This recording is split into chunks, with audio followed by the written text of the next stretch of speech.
Alright, ladies and gentlemen, Fabs in the house, and welcome back to the channel. Today, I'm in the house with the Spyderco Swayback, here with me for a review. We're gonna analyze the look, the sound, and the feel of this fella. But hey, don't forget to like the video, subscribe to the channel, leave me a comment down below, check out my Instagram page, my website, fablades.com. Let me know what do you guys think about this fella. Right over here, we have the Spyderco Swayback. This is 3.25 inch long for the cutting edge. The handle is going to be 4.5 inches, which means that overall this knife is going to be 8 inches long. Let's quickly check this guy up against a couple options here. I can show you some of the usual suspect for the size comparison: Ontario Rat number 1 and Ontario Rat number 2, and boom, Spyderco fits right in the middle. But of course it's going to be bigger than the Benchmade bag out, and of course of the Benchmade mini bag out, which you can see right over here. So you can get also an idea if I put you like right beside the Spyderco Paramilitary 2 or the Para 3. Look at that. It's I would say a little bit shorter than the Paramilitary 2, but definitely bigger than the Para 3 right over there. If you go a little bit up in price, you find yourself a large Sebenza 21, which is a classic from Chris Reeve Knives, and maybe you want to see also the small Sebenza 21, how it's comparing to this Spyderco right there. And if you go even more up in price, you can find some prestigeness in the Holt Bladeworks Spectre and in the Holt Bladeworks Haptic. So very interesting size, because this is a fantastic size, like between these two. So this is just right about the size of the Spectre.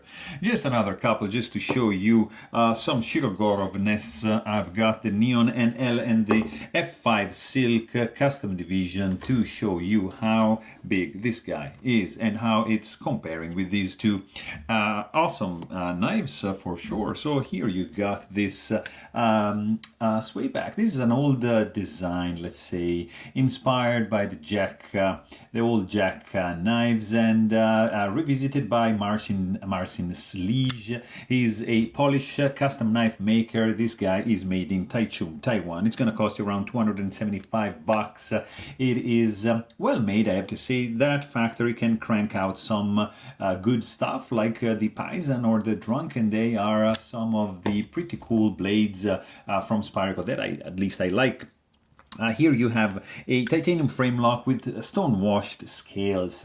There is an interesting look overall, like swaying, like in this, you see like this sweeping lines. It's not straight. There's a little bit of a curvature right here as well, and it just widens up towards the heel of the handle. And here you got these two chamfers over there, like from edge to edge, and that's it. Pretty plain, stone washed finish. You got simple construction, open back, couple of standoffs, two screws right over here. There's some chamfering going on the edges outside, on the inside, but there is no internal skeletonization of these scales. There's no internal milling, so it's gonna reflect a little bit on the weight. But you have some 3D milling going on. This is not flat, this is curved, so it's pretty good.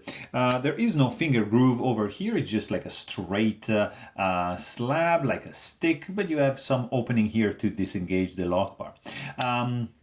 You got no backspacer, of course, and then yourself you got like the blade, which is a little bit favoring the lock side, not too much, nothing too crazy. It's not gonna touch anything, but you have the tip of the blade that if I do like this, I can snag it 100%, so I can feel it. So it's not dangerous, it's not sticking out, but it's right there. It's like very, very touchable, but nothing too dangerous. You got of course one way to open this guy, which is like you can just use it as a nail nick, for example, or you can just do like a thumb flick using the Spidey hole. There's no Spidey flick because there's no opening on the back, so that's a little bit of a shame, but you can do this, or you can just deploy it with one hand, it's okay. You got, of course, like flush screws. They're not protruding, and you're gonna be needing a T6 and a T8 to take this guy apart, which is gonna be a breeze. It's super straightforward. The pivot is captive, so it's not spinning. That's a pretty cool thing. You got yourself a stainless steel lock face insert, which is screwed in from the inside, sorry, and that is including an over traveled stop bar, which is integrated, and it also has a ceramic detent ball, which is pretty good. You got a stainless tip up carry only pocket clip. It's reversible. You can mount it on the show side, but it's not. You cannot do tip down. So that's the only thing. But it's functional. I mean, I don't like it. Aesthetically, it's like meh, but it for sure it's functional. Nice curvature entrance ramp is good. The retention is also there, so no complaints whatsoever for that in that compartment. And then you got this blade, which is a Wharncliffe blade, CTS XHP. There is no jimping going on, just a little bit of chamfering, so nicely done. And then from here it just starts wedging up to the tip, which is nice, but this is not my favorite style. I mean, I like Wharncliffes, but not like that.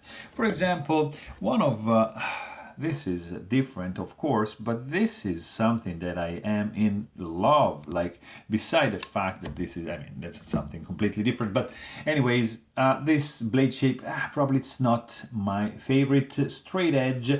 The finish is beautiful, guys. Don't get me wrong. Mirror polished finish, fantastic. But just straight edge. This reminds me a little bit of the Plague Doctor profile, so that's probably why. There is no sharpening choice, so just be careful when you sharpen this guy. There is some nice chamfering going on around the spidey hole. That's pretty good. You got yourself the logo going on over here, and CTS, XHP, and Spyderco. If you didn't know, that's a spider.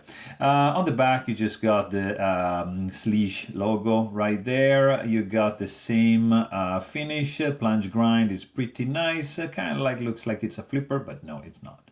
And then you got this sound when you open it, and this when you close it. Oops. Very subdued, not loud, not percussive, not piercing. It's very dampened, kind of like discreet, I would say. When you close it, nice tink, just pleasant, but nothing remarkable, let's say. But pretty cool.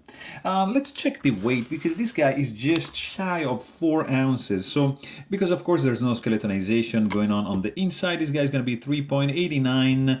Look at that, 89 ounces, and it's gonna be, you're gonna feel this guy in the pocket.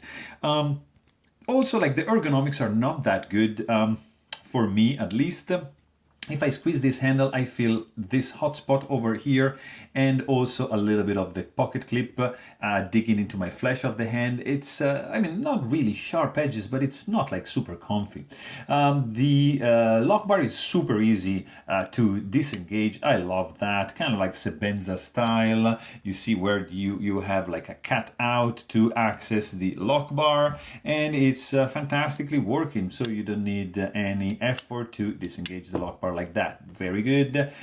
Also feels absolutely sturdy, solid in the hand because of these two distanced standoffs like that, conferring very, very strong rigidity and solidity to the overall structure of the knife. Smooth texture, kind of like on the slippery side, but it's okay. Fit and finish also, it's very good. There is only the blade a little bit off center, but everything else checks out very nicely. Of course, there is no rattling when shaken. Very few parts are involved in this one. There is no blade up and down, left and right. Feels absolutely solid in the hand, and opens like that. So you have basically, like, unless you fail, you have 0 finger soreness because of the nice chamfering going on over here. So under the feeling department, this guy feels absolutely good. When deploying and when closing. When just squeezing onto the handle, for me, it just doesn't work that well. Also, you got some phosphorus bronze washers running under the hood, and that is why this action, like you see, it just falls when you disengage the lock bar, but you kind of need to wiggle it to get it in the closed position, but that's normal for this kind of pivot system. Then you got I would say a medium light detent strength. There is no detent ball ramp. In fact, you can see that there's a little bit of a hard step going on to the tang of the blade, but it's fine. A little bit of detent suction, but this nice and subtle clinking noise when you close the blade. So I mean, overall, it's a good looking knife. I'm not a fan of the blade shape in this case. The ergonomics are not the best. Pocket clip, it's kind of like meh, but I appreciate the fact that they are using new materials, like evolved from like an old school knife, and transforming and creating this kind of new interpretation of an old classic. So there you have it. Hope you guys enjoyed this video. Thanks for watching. Stay tuned.